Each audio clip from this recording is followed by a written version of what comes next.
Hi hello నమస్తే welcome back to the channel. నేను మీ రామ్.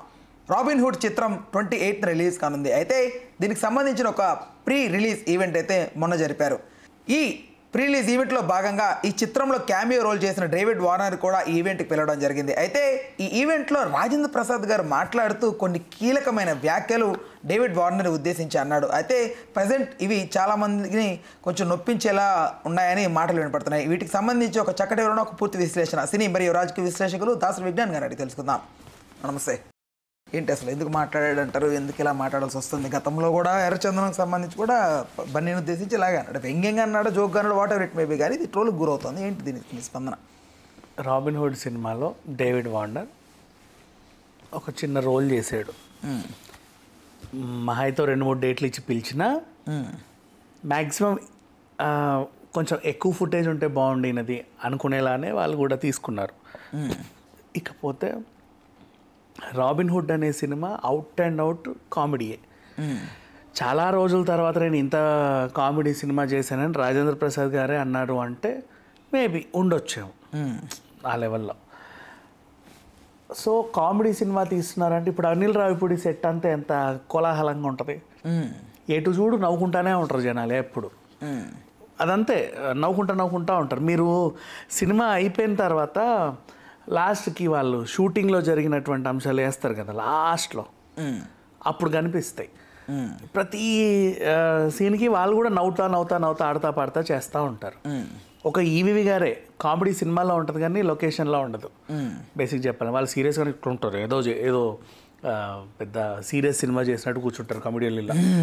కానీ తెర మీద చూస్తే మొత్తం నవ్వులే అలా ఉంటుంది కానీ బట్ అనిల్ రావిపూడి సెట్స్ అలా ఉండవు, బాగా జోకులతో ఉంటుంది. సేమ్ అలాగే వీళ్ళ సెట్స్ మీద కూడా బాగా జోకులతోనే ఉండింది. డేవిడ్ వార్నర్ వచ్చినప్పుడు కూడా వాళ్ళ లొకేషన్లో బాగా నవ్వుకున్నారు, బాగా ఎంజాయ్ చేశారు, గిల్లుకున్నారు, రక్కుకున్నారు.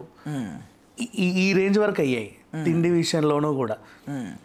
అంటే ఇప్పుడు for example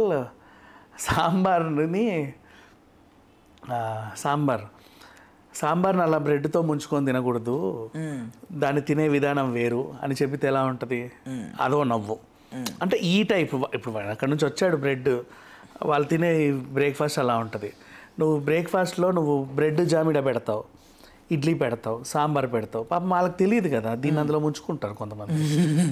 some people do that, they don't know, seriously they don't know. అంటే నీకు ఎక్కడ కనిపిస్తాయి అంటే ఫర్ ఎగ్జాంపుల్ ది పార్క్ లాంటివో లేకపోతే హైట్ లాంటివో మార్నింగ్ బ్రేక్ఫాస్ట్ బఫేస్కి వెళ్ళు, అన్నీ ఉంటాయి కదా, ఇండియన్ అండ్ ఇటాలియన్, మెక్సికన్ అన్ని రకాల బ్రేక్ఫాస్ట్లో ఉంటాయి. Some people if they want to try Indian, అరే మనం ఇక్కడికి వచ్చినప్పుడు వీళ్ళ తిండి తినాలి అనిపిస్తుంది. ఇప్పుడు మనం కేరళకి వెళ్తే పుట్టు అప్పం ఎత్తుకొని మరీ తిన్నట్టుగా వాళ్ళు ఏం చేస్తారంటే ఎలా ఉంటుందో ట్రై చేద్దాం అనుకుంటారు, కానీ ఆ ఇడ్లీ తినబుద్ది అవ్వదు, వాట్ ఈస్ దిస్ అని. బ్రెడ్లు వాళ్ళకి అలవాటు కాబట్టి సాంబార్లో ముంచుకొని తిన్న వాళ్ళు నేను చాలామందిని చూసాను. ఇట్లా ఉన్నప్పుడు జోకులు వేసుకుంటారు. నెక్స్ట్ గుత్తంకాయని చూసినా వాళ్ళకి జోకే, చికెన్ని చూసినా జోకే. అంటే వాళ్ళు మనలా కర్రీలు చేసుకోరు, పులుసులు, కర్రీలు, వేపుళ్ళు ఇవే ఉండవు కదా. అట్లా నవ్వుకుంటా సరదాగా గడిపారు. పైగా రాజేంద్ర ప్రసాద్ గారు ఒక సీనియర్ నటుడు కాబట్టి ఆయనకి ఇచ్చే గౌరవం వాళ్ళకి ఇస్తూ ఉంటే, అరే వార్నర్ ఇలా రా, ఇది తిను ఇలాంటివి జరిగిపోయాయి లొకేషన్లో. అంతవరకు బాగుంది. ఇప్పుడు కట్ చేస్తే దీనికి నేను ఎగ్జాంపుల్గా ఇంకొక సిచ్యువేషన్ చెప్తా. బాలయ్య డైరెక్ట్గా స్టేజ్ మీదకి వచ్చి మేము కూడా తొక్కినేని అన్నాము అని ఒక మాట విన్నావా? అప్పుడు అక్కినేని తొక్కినేని అన్నారు. అంటే వాళ్ళు సరదాగా కూర్చొని మాట్లాడుకునే టైంలో ఏం జరిగిందో స్టేజ్ మీద చెబితే చూసే వాళ్ళకి ఏంటంటే అక్కడ సిచ్యువేషన్ తెలియదు కాబట్టి అంత మాట అంటావా అని ఇబ్బంది పడతారు. ఇక్కడ కూడా జరిగింది ఏంటంటే ఆ లొకేషన్లో వీళ్ళందరూ ఎలా అయితే సరదాగా ఉన్నారో ఆ ఉన్న 2 రోజులు కూడా ఇట్లాగే రే వార్నరు ఇట్లా దా కూర్చో, ఇది తిను, అది ఏది పుష్పది నాకు డ్యాన్స్ చేసి చూపించి నా సినిమాలో అది నువ్వు వేస్తావా, ఇగో రామ్ భట్టు అదే, ఈ టైప్ ఆఫ్ జోకులు జరిగాయి, సరదాగా ఆన్ సెట్. ఆ చనువుతో స్టేజ్ మీద కూడా వార్నర్ కనబడగానే అలా అనేసాడు ఆ లొకేషన్లో. అది మళ్ళీ ఎలా ఇబ్బంది పెట్టిందంటే దీనికి ఇంకో ఎగ్జాంపుల్ కూడా చెప్తా. మన మోహన్ బాబు గారు రజనీకాంత్ గారు కలిసి ఉన్నప్పుడు ఒరే గిరే అనుకుంటారు వాళ్ళు. కానీ స్టేజ్ మీద చెప్పినప్పుడు ఏంటో రజనీకాంత్ అభిమానులు ఫీల్ అవుతూ ఉంటారు ప్రతిసారి. మీకు తెలిసిన విషయమే.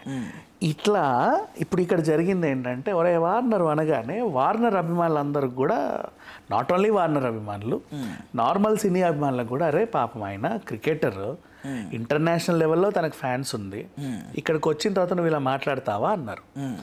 ఇక రాజేంద్ర ప్రసాద్ని కూడా నేనేం సమర్థించట్లా, తిట్టాల్సిందే. వై? బికాజ్ నువ్వు ఒక పెద్ద మనిషివి. లాస్ట్ టైంలో నువ్వు ఏదో మాట్లాడాలనుకుంటున్నావు కానీ అది డొర్లుతుంది అని తెలిసినప్పుడు జాగ్రత్తగా ఉండాలి. ఎందుకంటే ఆల్రెడీ ఒక తప్పిదం లాస్ట్ మంత్ అయింది. పుష్ప నిన్ను హరికథ చెప్పడానికి పిలిచారు, నీ పాటికి నువ్వు హరికథ చెప్పుకొని వెళ్తే బాగుండేది. పుష్ప స్మగ్లరు, వాడు హీరోనా అదా అంటే నీ ఉద్దేశంలో నువ్వు ఏదో చెప్పాలనుకున్నావు కానీ అది బెడిసి కొట్టింది. జనాలకి ఈ మధ్య మీరు చెప్పేవి చెప్పుతున్నట్టుగా అర్థం అవ్వట్లా. వాడు ఎలాగైతే అర్థం చేసుకోవాలో అలాగే అర్థం చేసుకుంటున్నాడు, తిట్టేస్తున్నాడు. అలాంటి జనాలు ఉన్నప్పుడు కొంచెం మనం కూడా జాగ్రత్తగా ఉండాలి. ఇప్పుడు ఫర్ ఎగ్జాంపుల్ చిరంజీవి గారి ఇష్యూయే తీసుకుందాం. లాస్ట్ అవన్నిట్లోనూ కూడా ఆయన బ్రహ్మానందంని అంత జోవియల్గా అంటే వాళ్ళ మధ్యలో ఉన్న చనువుతో అలా అన్నాడు. కానీ బ్రహ్మిని అభిమానించే అభిమానులందరూ హర్ట్ అవుతారు. ఇట్లా ఈ కైండ్ ఆఫ్ థింగ్లో జరిగినటువంటి చిన్న పొరపాటే. బట్ రాజేంద్ర ప్రసాద్ గారు కూడా కొంచెం ఒళ్ళు దగ్గర పెట్టుకొని మాట్లాడితేనే బాగుండేది. ఎందుకంటే అంతకుముందు వార్నర్ ఇది ఒక ఎమోషన్ ప్లే అయింది. వార్నర్ ఎప్పుడు ఏంటంటే అంత పెద్ద స్టేడియంలో ఆడేవాడు, దూరంగా చిన్న కనపడేవాళ్ళు జనాలు. వాడిని వచ్చేటప్పుడు కానీ వెళ్ళేటప్పుడు వాళ్ళు అరుస్తారు కానీ అవన్నీ వినిపిస్తాయి కానీ కనపడవు. పెద్ద పెద్ద ప్లకార్డులు పెడతారు వార్నర్ అని. అప్పుడు చూసి ఎమోషనల్ అవుతారు, అబ్బా నన్ను ఎంత అభిమానిస్తున్నారో అని. ఇక్కడ ఏంటంటే ఫస్ట్ టైం తన అభిమానులు దగ్గరగా చూసాడు. చిన్న డబ్బా అది, ఇక్కడే స్టేజ్ అక్కడే జనాలు ఉంటారు, అందరు మొహం కూడా కనపడుద్ది క్లియర్గా. ఆ టైంలో ఆయనది ఒక ఏవీ ప్లే అయింది. వీళ్ళందరూ ఈ ఊ అంటుంటే ఏడుపు వచ్చేసింది, ఏడ్చేసాడు. అంత ఎమోషనల్గా ఉన్న మనిషిని ఈయన ఏం చేశాడంటే కొంచెం చల్లార్చుదామనో లేకపోతే ఒరే చిన్నపిల్లోడా ఎందుకురా ఏడుస్తావు అన్నట్టుగానో ఒక పెద్ద మనిషిలానే అన్నాడు. ఆ చనువు వాళ్ళకి ఆల్రెడీ లొకేషన్లో ఉండింది, ఆ చనువుతోనే ఇక్కడ అన్నాడు. బట్ మనకి తీసుకునే వాళ్ళు సరిగ్గా తీసుకోరు కాబట్టి ఒరే ఏంటిది ఇంత పెద్ద క్రికెటర్ వస్తే ఇలా మాట్లాడతాడు అలా ఇలా మాట్లాడతాడు అని అన్నారు. అఫ్కోర్స్ రాజేంద్ర ప్రసాద్ గారు కూడా ఆ చనువుని మళ్ళీ లొకేషన్లోనో లేకపోతే వార్నర్తో కలిపి మీరు ఏమైనా పార్టీ చేసుకుంటే అక్కడో ఇంకెక్కడో తీర్చుకుంటే బాగుండేది. జనాల దగ్గర వచ్చేసరికి ఏంటంటే ఎలా అయితే రజనీకాంత్ని ఒరే గిరే అంటే మోహన్ బాబుని ఓ మాట అన్నారో, ఎలా అయితే మొన్న చిరంజీవిని ఓ మాట అన్నారో, అక్కినేని తొక్కినేని గురించి బాలకృష్ణ ఎలా అన్నారో, ఇప్పుడు రాజేంద్ర ప్రసాద్ కూడా అలాగే అంటున్నారు. రైట్, ఓకే అన్న, thanks for information. Hello, Telugu రాజ్యం ఛానల్ చూస్తున్నారా? సామాజిక రాజకీయ జీవన చిత్రణే తెలుగు రాజ్యం. అతిశయోక్తులు అసత్యాలు ఉండవు.